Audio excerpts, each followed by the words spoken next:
Let's mic news rap. Let's mic news rap में अब सुनते हैं दिन भर की अहम खबरें सिर्फ 10 मिनट में। सबसे पहले हेडलाइंस। तमिलनाडु की सभी 234 और बंगाल के पहले चरण में 152 सीटों पर चुनाव प्रचार खत्म। अब 23 अप्रैल को वोटिंग। अशोक गहलोत का राज्य सरकार पर हमला, आदर्श घोटाला, इंतजार शास्त्र, रिफाइनरी और आरजीएचएस सहित कई मुद्दों पर घेरा। पहलगाम हमले की पहली बरती कल, भारतीय सेना ने चेताया, जो हदें लांघेगा उसे मिलेगा मुंहतोड़ जवाब। अब खबरें विस्तार से। तमिलनाडु विधानसभा की सभी 234 और पश्चिम बंगाल में पहले चरण की 152 सीटों के लिए आज चुनाव प्रचार थम गया। बंगाल में दूसरे चरण की वोटिंग 29 अप्रैल को होगी, जबकि सभी 5 राज्यों के नतीजे 4 मई को घोषित किए जाएंगे।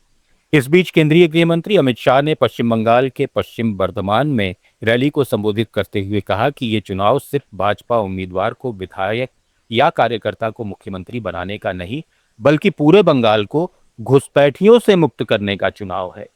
अमित शाह ने जनता से अपील करते हुए कहा कि 23 तारीख को कमल के निशान पर बटन दबाएं और 5 तारीख को भाजपा की सरकार बनाएं। उन्होंने वादा किया कि अगर राज्य में भाजपा की सरकार बनती है तो एक एक घुसपैठिए को चिन्हित कर बाहर निकालने का काम किया जाएगा। ये चुनाव जो है हमारे प्रत्याशी को एमएलए बनाने का चुनाव नहीं है, कोई भाजपा के कार्यकर्ता को मुख्यमंत्री बनाने का चुनाव नहीं है। ये चुनाव पूरे बंगाल को घुसपैठियों से मुक्त बनाने का चुनाव है। घुसपैठियों। इधर चेन्नई में कांग्रेस के राष्ट्रीय अध्यक्ष मल्लिकार्जुन खड़गे ने केंद्र सरकार और बीजेपी पर बड़ा आरोप लगाया। उन्होंने कहा कि बीजेपी और केंद्र सरकार तमिलनाडु को पीछे धकेलने की कोशिश कर रही है और राज्य के साथ सौतेले व्यवहार जैसा रवैया अपनाया जा रहा है। शिक्षा के लिए मिलने वाला फंड, खासकर समग्र शिक्षा अभियान के तहत आने वाली राशि को रोका जा रहा है। Tamil Nadu is moving forward. The BJP government at the center is trying to pull it in back. They are treating Tamil Nadu like a stepchild. Despite contributing significantly to the nation's economy, Tamil Nadu is receiving a disproportionately low share of tax revenue. Funds meant for education, the Samagra Shikshan Yojana, are being withheld. Samagra funds for education like Samagra Shiksha Yojana is Chennai में कांग्रेस नेता केसी वेणुगोपाल ने विपक्ष के उन दावों को खारिज कर दिया जिनमें डीएमके कांग्रेस गठबंधन में दरार की बात कही जा रही थी। वेणुगोपाल ने साफ कहा कि कांग्रेस और डीएमके के बीच गठबंधन कोई नया नहीं, बल्कि एक मजबूत और पुराना रिश्ता है जो लगातार कायम है। उन्होंने आरोप लगाया कि विपक्ष जानबूझकर अफवाहें फैला रहा है ताकि लोगों के बीच भ्रम पैदा किया जा सके। वेणुगोपाल ने भरोसा जताया कि ये गठबंधन पहले की तरह इस बार भी मजबूती से चुनाव लड़ेगा और जनता का समर्थन हासिल करेगा। We have our own ambitions, DMK have their own ambitions. But whenever a common issue is coming, whenever country is facing a serious problem, we are here to unite it. That's what we have shown and expressed in last parliament session also. Can you imagine that? The election is going on here.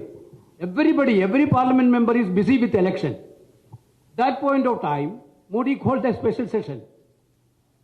What make him change if he called the special session after the election?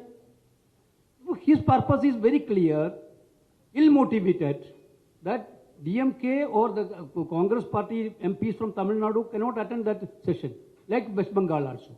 But we stand like a rock. We all together fought against that.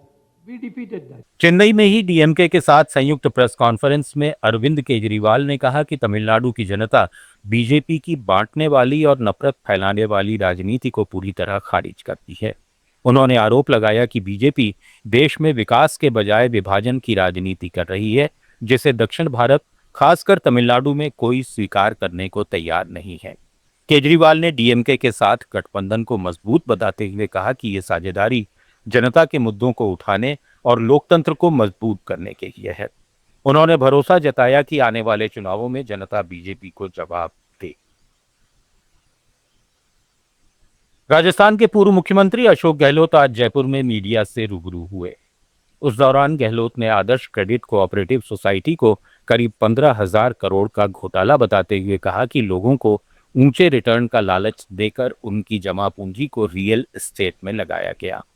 उन्होंने बताया कि ED ने कई बार संपत्तियां जब्त की, लेकिन निवेशकों को अब तक पैसा नहीं मिला और करीब 22 लाख लोग न्याय का इंतजार कर रहे हैं। गहलोत ने जांच प्रक्रिया और सिस्टम पर भी गंभीर सवाल उठाए। इसके साथ ही उन्होंने कानून व्यवस्था, स्वास्थ्य सेवाओं और पानी की समस्या को लेकर सरकार को घेरा। मुख्यमंत्री भजनलाल शर्मा पर निशाना साधते हुए गहलोत ने कहा कि सरकार को जमीन से जुड़े मुद्दों पर ज्यादा ध्यान देना चाहिए। पचपदरा रिफाइनरी में आग की घटना पर चिंता जताते हुए उन्होंने इसकी गहन जांच की मांग की। नई रिफाइनरी में आग लगती कभी मैंने सुना नहीं और मैंने स्टडी करी है, 25 साल में तक हुआ नहीं। वो मैंने आपको बता दिया। वो तो मैंने जो चिंता, वो भी चिंता प्रकट कर रही थी कि भाई नई रिफाइनरी बनी थी, आने वाले थे।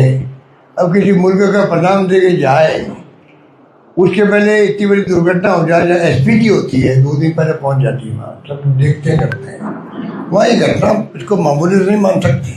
गहलोत ने इशारों में मौजूदा सरकार की कार्यशैली पर सवाल उठाए और कहा कि जनता अब बदलाव का इंतजार कर रही है। गहलोत ने कहा कि उनकी इंतजार शास्त्र सीरीज लोगों में काफी लोकप्रिय रही।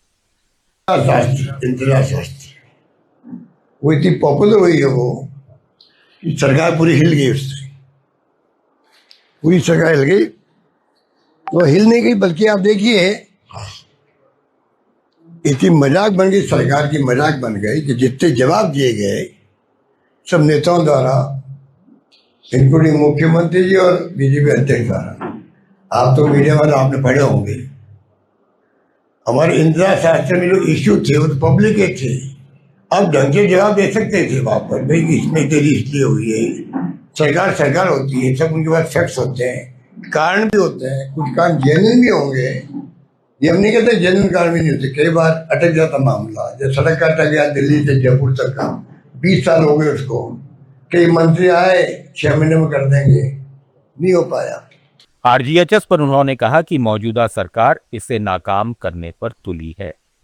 आरजीएचएस को उन्होंने बनाया उद्देश्य से, उसको विफल कर रहे हैं लोग अपनी लापरवाही से। अगर मान लो कहीं बेईमानी हो गई है, आप कड़ी कार्रवाई करो, कौन मना करता आप?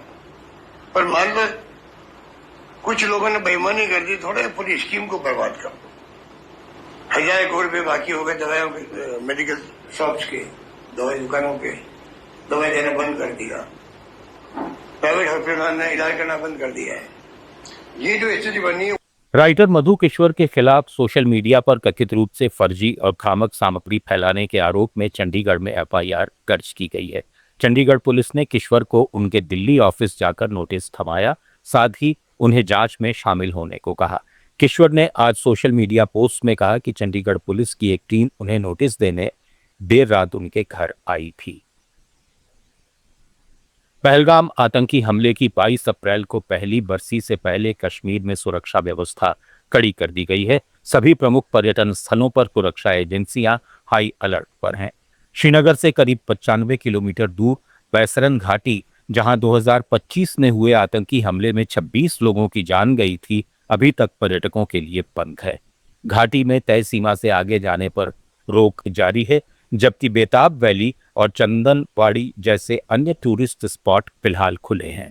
हमले के बाद से पर्यटकों की संख्या में 30 से 40% तक की गिरावट दर्ज की गई है, जिससे स्थानीय लोगों में नाराजगी बढ़ी है। उनका कहना है कि पाबंदियों का असर उनके रोजगार पर पड़ रहा है।